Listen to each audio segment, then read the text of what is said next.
तो केकेआर के सीईओ वेंकी मसूर जब उनसे पूछा गया श्रेयस अय्यर के रिटेंशन के बारे में कि आखिर उनको क्यों रिटेन नहीं किया, तो वो कुछ इस तरीके से कहते हैं कि Shreyas Iyer was the first name in our retention list. However the retention process isn't a one way street, it is not just about the franchise. यानी कि वो चाहते थे उनको कहीं ना कहीं रिटेन करना, लेकिन सिर्फ एक फ्रेंचाइज के चाहने से कोई एक प्लेयर रिटेन नहीं होता है, एक प्लेयर का भी अपना कुछ साइड होता है। इसका काफी क्लियर मतलब ये निकलता है कि श्रेयस अय्यर के कुछ ऐसे डिमांड से तो जो कि केकेआर चाहते हुए भी पूरा नहीं करना चाहती थी। अब कुछ रिपोर्ट तो आए थे जो कि कह रहे थे कि श्रेयस अय्यर ने इवन 30 करोड़ की डिमांड की है केकेआर से, जो कि मेरे हिसाब से जो कि फॉल्स है। लेकिन इससे ये समझ में आता है कि जो डिमांड था श्रेयस अय्यर की तरफ से केकेआर के लिए वो बहुत बड़ा था और केकेआर उसको जो है नहीं पूरा करना चाहती थी। इसके अलावा ये भी कुछ कारण हो सकते हैं कि हो सकता है श्रेयस अय्यर को कुछ मैसेजेस आए हों, कुछ इन्फॉर्मेशन कहीं किसी और आईपीएल फ्रेंचाइज से उनको बात हुई हो कि मे बी वो उनको चाहते हो और एक बड़ा अमाउंट जो है वो उनको आईपीएल में देना चाहते हो। तो बहुत चीजें हैं जो कि श्रेयस अय्यर के अराउंड एंड केकेआर के अराउंड घूम रही है, लेकिन ये तो वो प्लेयर हैं जो कि केकेआर रिटेन नहीं किया। आज हम बात करने वाले हैं उन प्लेयर्स की जो कि केकेआर ने रिटेन की हैं, कैसे हैं वो रिटेंशन, क्या मतलब बनता भी है उनका, वो रिटेंशन रैंकिंग में कहां फिनिश करते हैं और ऑक्शन में जाते हुए उनकी स्ट्रैटेजी क्या होगी। वो 3 स्ट्रैटेजी आज हम उसके बारे में बात करेंगे। तो चलिए जल्दी से शुरू करते हैं बिना कोई वक्त जाए के। तो अगर हम बात करें केकेआर के रिटेंशन की, कौन से हैं वो प्लेयर जिनको जो है केकेआर ने रिटेन किया है, तो आपकी लिस्ट अभी आप वहां पे देख रहे होगे।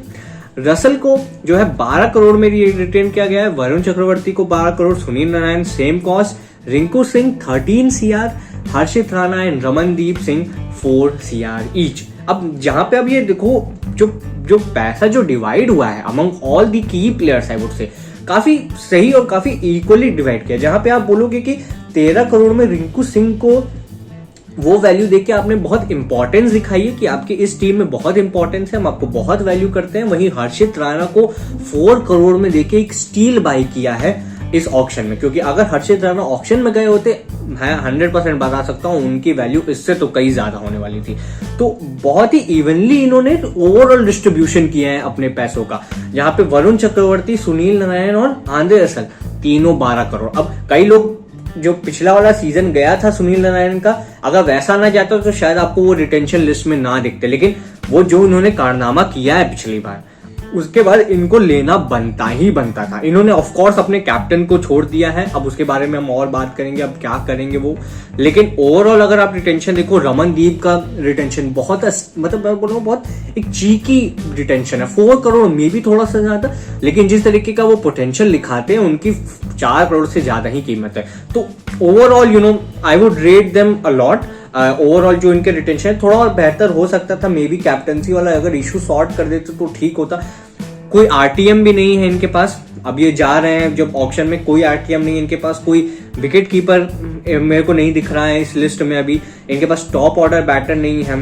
तो there is a lot of things to do. Auction में एंटर करते वक्त अब इनके पास कुछ 51 करोड़ बचेंगे विथ नो आरटीएम। तो अपने प्लेयर शायद अभी जैसे मैंने बोला विकेट कीपर नहीं है, टॉप ऑर्डर बैटर्स नहीं है। तो ओवरऑल अगर मैं इनकी रैंकिंग देखूं तो मेरे लिस्ट में इनकी रैंकिंग 6th पे आती है और उनका रीजन जो है मैंने बता दिया। I would have rated them थोड़ा सा और ऊपर, लेकिन कुछ और टीमें हैं जिनके बारे में मैं आने वाली वीडियोस में बात करूंगा जो कि इनसे काफी अच्छा रिटेंशन जो है करके गई हैं। तो मेरे हिसाब से केकेआर जो है रिटेंशन लिस्ट में मेरे लिए 6th पे आती है।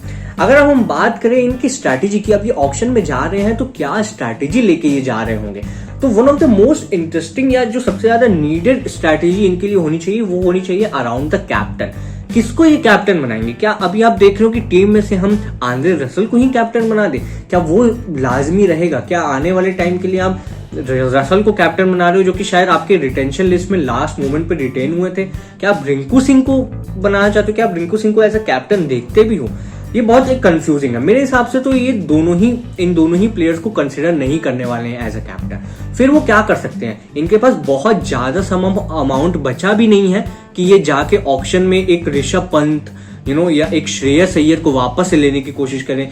मे बी एक केएल राहुल को जरूर वो ट्राई कर सकते हैं एक डिसेंट अमाउंट में, लेकिन क्या ये सही होगा इनके लिए, क्योंकि इनके पास अभी बहुत कुछ इनको लेना जो है अभी बाकी है। मैं इसमें क्या सजेस्ट कर सकता हूँ एक इनके स्ट्रैटेजी को लेके, वो ये हो सकता है कि वो एक ऐसे कैप्टन के पीछे जाएं जो कि शायद थोड़ा सा और एज हो गया हो, जिसका थोड़ा सा जो है बहुत ज्यादा लंबे समय तक वो मे बी आपके साथ ना जुड़ा हो, लेकिन आने वाले इस साइकिल को वो जरूर कंप्लीट कर सको। मैं बात कर रहा हूँ यहाँ पे प्लेयर्स लाइक केन विलियमसन, जो कि कैप्टन, बिल्कुल कैप्टन मटेरियल है, सस्ते में भी मिल जाएंगे। और आपका जो आने वाला ये साइकिल है ये 3 साल का जो साइकिल होगा, फिर एक मेगा ऑप्शन होगा, ये 3 साल के साइकिल में जो है बिल्कुल केकेआर जैसी टीम को अच्छे से रिटेन कर सकते हैं। टॉप ऑर्डर बैटर है, फाफ डू प्लेसी भी, उनकी एज हालांकि थोड़ी सी ज्यादा है, फाफ डू प्लेसी एक बहुत अच्छा ऑप्शन हो सकता है। और इसी तरीके से मेरे को लगता है और कई ऑप्शन जो है आपको ऑप्शन मिल जाएंगे, लेकिन गोइंग फॉर एन ऑप्शन जो कि एकदम नया है और आने वाले 10 साल आपको सॉर्ट कर दे, आई थिंक केकेआर के लिए वो ऑप्शन सही नहीं होने वाला है at this point of time.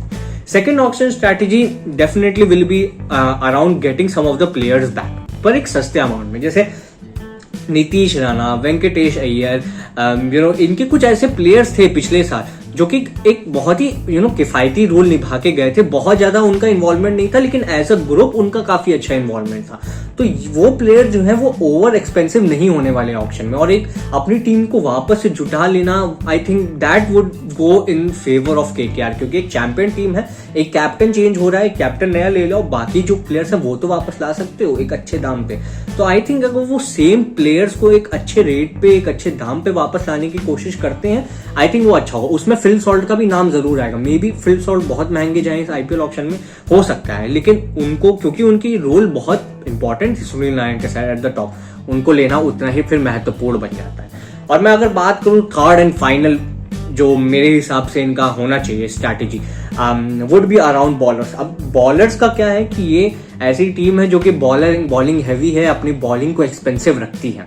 Mitchell Starc बहुत बड़ा एग्जांपल है, इस बार भी ये वही चीज करने वाले होंगे। देखिए अभी इस बार भी बॉलिंग में बहुत अच्छे आपको जो है ऑप्शन मिल जाएंगे। इस बार आपको ट्रेंट बोल्ट ऑप्शन में आ रहे हैं, आपको मोहम्मद सिराज, अर्शदीप सिंह, ये कुछ ऐसे बॉलर्स हैं। मिचेल स्टार्क फिर से ऑप्शन में होंगे, हो सकता है जॉश हेजलवुड भी अपना नाम रजिस्टर करे। तो ऐसे कुछ प्लेयर्स हैं जिनके पीछे ये बॉलिंग हैवी हमेशा रखते हैं। इनके पास सिर्फ एक बॉलर है as thing stand, which is Harshit Rana, जो कि प्योर बॉलर है। बाकी इनके पास सारे ऑलराउंडर से 3 ऑलराउंडर जो बॉलिंग करते हैं। आपको ऑफकोर्स वरुण चक्रवर्ती भी है, बट एज अ स्पिनर। तो स्पिनर वाला डिपार्टमेंट क्लियर है, फास्ट बॉलिंग में एक अच्छा खासा इनको जो है अभी पैसा लगाने की जरूरत है, और आई थिंक वही इनका स्ट्रैटेजी होगा, तीसरा स्ट्रैटेजी होगा।